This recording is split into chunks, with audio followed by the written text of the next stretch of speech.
Hello and welcome class. आज हम acquired immunity की बात करेंगे।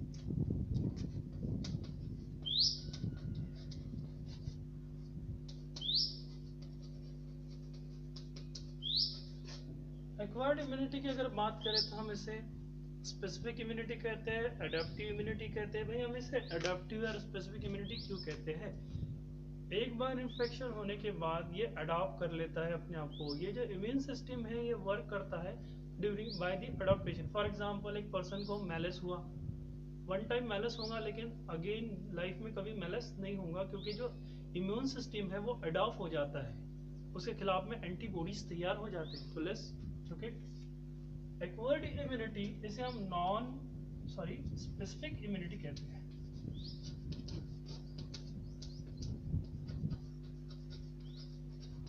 दूसरी खास बात, ये एज कंपेयर टू इनेट ये स्लो होती है। तीसरी बात, ये नॉन जेनेटिक्स, मतलब जेनेटिक्स का मतलब क्या? यहाँ मैंने जेनेटिक्स क्यों लिखा? यानी विरासत में नहीं मिलती, मतलब भाई विरासत में नहीं मिलती।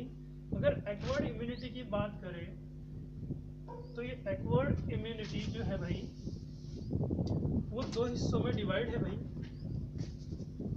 जो पहली है दो हिस्सों में डिवाइड है, एक्टिव और पैसिव। एक्टिव एक्वायर्ड इम्यूनिटी, और यहां आएगा भाई पैसिव एक्वायर्ड इम्यूनिटी। तो भाई एक्वायर्ड इम्यूनिटी दो हिस्सों में डिवाइड है, एक्टिव इम्यूनिटी और पैसिव इम्यूनिटी। अब इन दोनों में और दो है भाई, natural active acquired immunity, artificial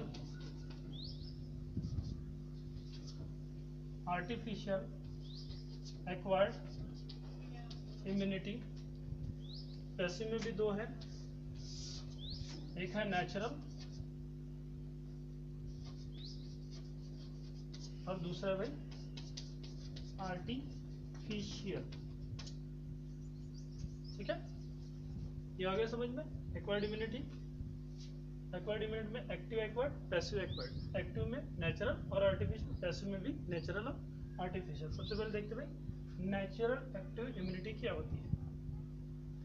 दरअसल नेचुरल एक्टिव इम्यूनिटी ये दिखाता है कि भाई फॉर एग्जांपल इसमें बॉडी, पहली बात तो एक्टिव एक्वायर्ड इम्यूनिटी होता क्या है, इसमें बॉडी एंटी बॉडीज प्रिपेयर्ड करती है। क्या तैयार करती है? एंटीबॉडीज। पैसिव में हम क्या करते हैं? Receive readymade antibodies. हम इसमें रेडीमेड एंटीबॉडीज लेते हैं, इसमें एंटीबॉडीज हम तैयार करते हैं। देखिए इसमें ले रहे हैं रेडीमेड, इसमें बॉडी में खुद तैयार कर रहे हैं। क्या होता है नेचुरल एक्टिव इम्यूनिटी में? क्या होता है भाई, गोलू था, गोलू को एक बार लाइफ में मैलस हुए। क्या हुआ भाई? गोलू को मैलस हुआ, लेकिन लाइफ में जिंदगी में गोलू को फिर कभी मैलस नहीं हुआ। तो भाई मैलस एक बार हुआ, फिर लाइफ में कभी मैलस नहीं हुआ। कब तक के नहीं हुआ? जब तक के गोलू मर नहीं गया। ठीक है, तो एक बार मैलस हुआ, जिंदगी में कभी मैलस नहीं होगा, यानी मरती दम तक मैलस नहीं होगा, जब तक के ये मर ना जाए भाई मैलस कभी नहीं होगा इसको लाइफ में। सिंपली अगर मैं कहूँ तो भाई ऐसा क्यों हुआ? जैसे ही मैलस के बैक्टीरिया ने अटैक किया, मैलस के पैथोजन ने अटैक किया, तो क्या हुआ भाई, हमारे जो बी सेल्स हैं इन्होंने इसे देखा और देखने के बाद इसकी अपोज में एंटीबॉडीज तैयार की। ये एंटीबॉडीज इसको बाइंड हो गए। भाई एंटीबॉडी तीन काम करते हैं, बी सेल एंटीबॉडी तैयार करता है। बी सेल में कौन सा बी सेल? बी सेल में दो बी सेल होते हैं, एक मेमोरी बी सेल और एक प्लाज्मा बी सेल। तो एंटीबॉडी कौन तैयार करेगा? Plasma B cell. B memory क्या करेगा, बी मेमोरी कुछ नहीं करेगा, ये मेमोरी रखेगा कि भाई ये वायरस से, ये बैक्टीरिया से कैसे लड़ा गया था पर्टिकुलर ड्यूरेशन में। बी सेल, मैं नेचुरल की बात कर रहा हूँ, एक बार मेलस हुआ, लाइफ में डबल मेलस नहीं हुआ। क्यों हुआ ऐसा? क्योंकि भाई बी सेल जब हमारा जब बैक्टीरिया ने बॉडी पे या पैथोजन ने बॉडी पे हमला किया तो एंटीबॉडीज तैयार हुए इसके खिलाफ में। एंटीबॉडी तैयार करने वाला बी सेल था, और बी सेल डिवाइड हुआ प्लाज्मा में, तो प्लाज्मा सेल ने एंटीबॉडीज तैयार की।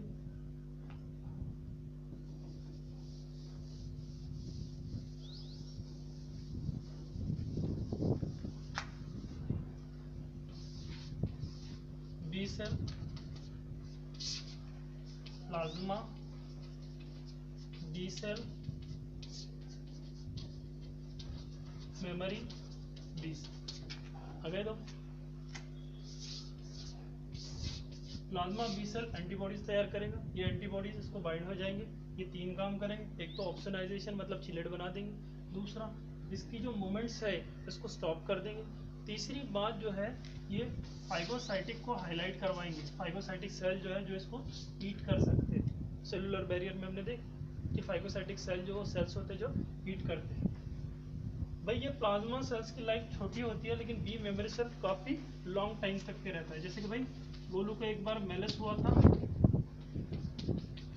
अगर इन फ्यूचर मेलस का बैक्टीरिया गोलू के बॉडी में आता है तो ये बी मेमोरी सेल को पता है कि इससे ये इन्फेक्शन से हमने कैसे लड़ा था, कैसे क्यूर किया था, तो इसके पास टोटली आइडिया होता है। ये फिर से डिवाइड हो जाता है बी प्लाज्मा में और बी मेमोरी में, ताकि इन्फेक्शन फिर से क्यूर हो जाए। भाई एक्टिव इम्यूनिटी में हमने देखा भाई नेचुरल। अब हम देखते हैं भाई आर्टिफिशियल में क्या होता है। आर्टिफिशियल में हम क्या करते हैं भाई, बॉडी देखिए, एक्टिव इम्यूनिटी का मतलब क्या होता है, बॉडी के अंदर एंटीबॉडीज तैयार करना अगेन दी एंटीजन। तो भाई आर्टिफिशियल में क्या होता है, इसकी एग्जांपल है भाई वैक्सीनेशन। देखो भाई वैक्सीनेशन क्या होता है, थोड़ा गौर से सुनिएगा कि भाई एक साइंटिस्ट है, इसने बैक्टीरिया को मारा, मान लीजिए बैक्टीरिया है, इसने बैक्टीरिया को मारा, बैक्टीरिया को मारने के बाद इसके पार्टिकल्स करे, ठीक है।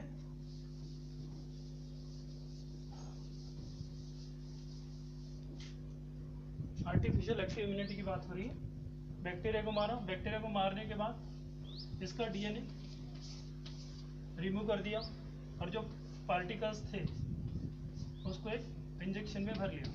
तो भाई ये पार्टिकल किसके हैं, इस बैक्टीरिया। इंजेक्शन में भरने के बाद इसने हमारे गोलू को ये इंजेक्शन लगा दिया, देखते हैं इंजेक्शन लगा दिया गोलू के हैंड थोड़ा बड़ा हो गया, गोलू को लगा दिया। अब क्या हुआ, देखिए भाई ये ब्लड वेसल्स है गोलू, यहाँ पे फॉरेन पार्टिकल मतलब बैक्टीरिया के पार्टिकल्स यहाँ आ गए। अब क्या होगा भाई, सबसे पहले हमारे बॉडी का वो सेल जिसका नाम है बी सेल्स, ये यहाँ पे मैग्नीफाइंग ग्लास लगाएगा, whether this is my body part और नॉट, ये डिसाइड करेगा क्या ये मेरे बॉडी पार्ट्स है या नहीं है, बराबर है। इसको पता चल गया भाई कि this is not my body part, ये सायरन बजा देगा।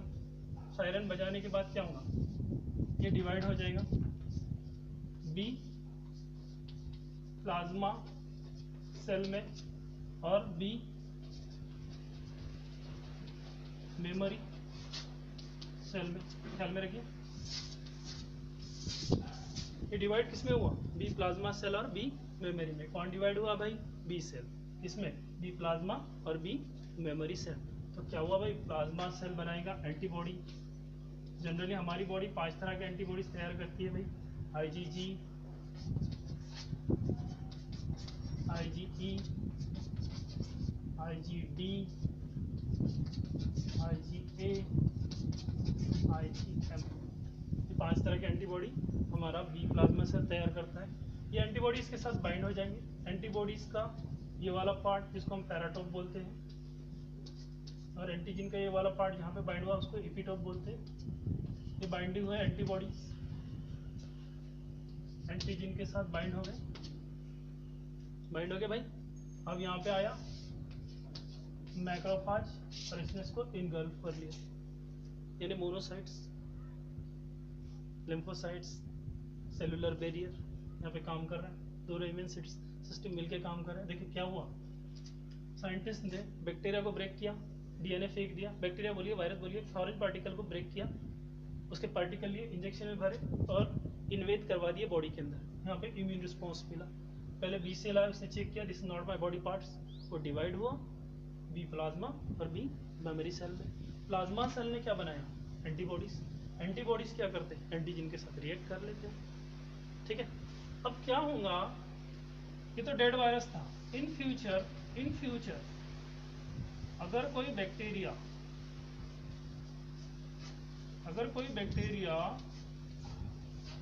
यही वाला, इसके पार्टिकल दिए हैं वही वाला, गोलू के बॉडी के अंदर अगर इंटर करता है, अगर गोलू के बॉडी के अंदर इंटर करता है, तो यहाँ पे जो बी सेल है वो कौन से सेल में डिवाइड हुआ था, थोड़ा बताइए।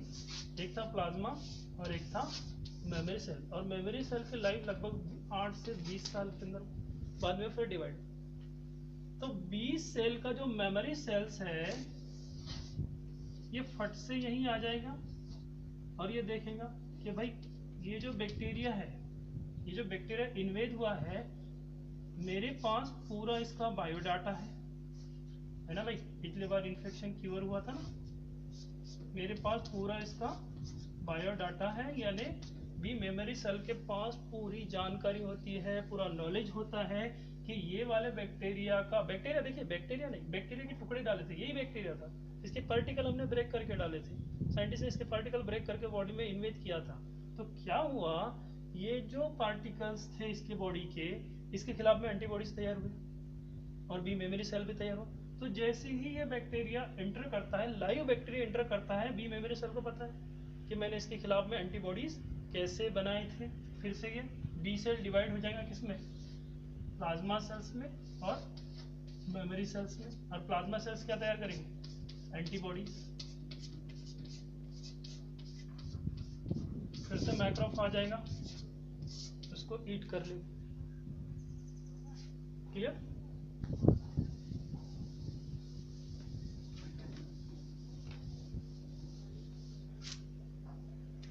क्या हुआ, एक्सेलाइजेशन में हमने ब्रेक डाउन किया पार्टिकल्स, फॉरेन पार्टिकल का, और फॉरेन पार्टिकल को ब्रेक डाउन करके बॉडी में इन्वेद करवाया। इन्वेद करने के बाद इम्यूनोलॉजिकल रिस्पॉन्स आने दिया वहाँ पे। इम्यूनोलॉजिकल रिस्पॉन्स मतलब क्या, एंटीबॉडीज तैयार हुए। एंटीबॉडीज तैयार हुए तो बी मेमोरी सेल भी तैयार हुआ। बी मेमोरी सेल्स को पता है कि कौन से प्रोटीन का कौन सा सीक्वेंस है, वो हिसाब से वो एंटीबॉडीज तैयार कर लेगा आगे चल के डिवाइड होने के बाद। ये तो हुआ भाई एक्टिव। अब देखते हैं भाई पैसिव। पैसिव में क्या होता है, एक नेचुरल और एक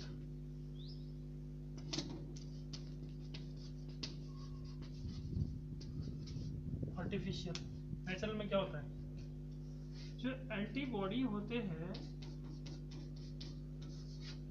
वो चाइल्ड को मदर से मिलते हैं। चाइल्ड को किससे मिलेगा, एंटीबॉडीज मदर से। देखो रेडीमेड मिल रहा है, पिछले में हमने एक्टिव में प्रोड्यूस किया था बॉडी में, यहाँ रेडीमेड मिल रहा है। तो एंटीबॉडी कौन सा मिलेगा, जैसे कि कोलेस्ट्रॉम,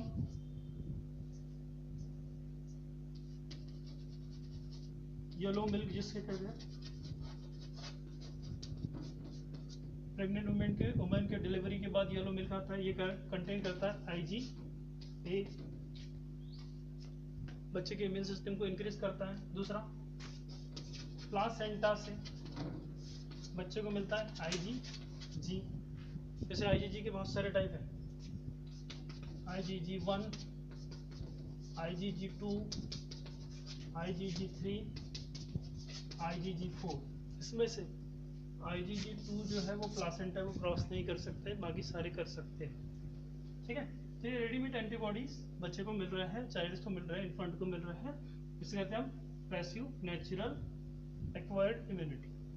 भाई आर्टिफिशियल में क्या होता है, हम आर्टिफिशियल की अगर बात करें तो हम कोई जानवर को हाइपर इम्यूनाइज्ड करते हैं। जैसे कि भाई हॉर्स को हाइपर इम्यूनाइज्ड कर दिया बैक्टीरिया और वायरस इंट्रोड्यूस करके, जिसकी वजह से उसके बॉडी ने एंटीबॉडीज बनाए। फिर वो हॉर्स को हम सेक्रीफाइस कर देते हैं, यानी मार देते हैं। मारने के बाद उसका ब्लड प्यूरिफाई कर लेते हैं। प्यूरिफाई करने के बाद उसमें से एंटीबॉडीज निकालते हैं और इंजेक्शन की फॉर्म में भर के हम उसको यूज करते हैं। यानी कहने का मतलब जो है, एक्वायर्ड इम्यूनिटी ऐसी इम्यूनिटी है जो अडॉप्ट करती है। इसमें दो, एक नेचुरल एक आर्टिफिशियल में। नेचुरल की अगर बात माफ कीजिए, एक्टिव है और पैसिव है। एक्टिव में दरअसल क्या हुआ, एक्टिव में हमारी बॉडी ने एंटीबॉडीज तैयार की है। पैसिव में क्या हुआ, रेडीमेड लेना पड़ा। This all about the immunological response and immunity system. I hope this video is help you. Thank you.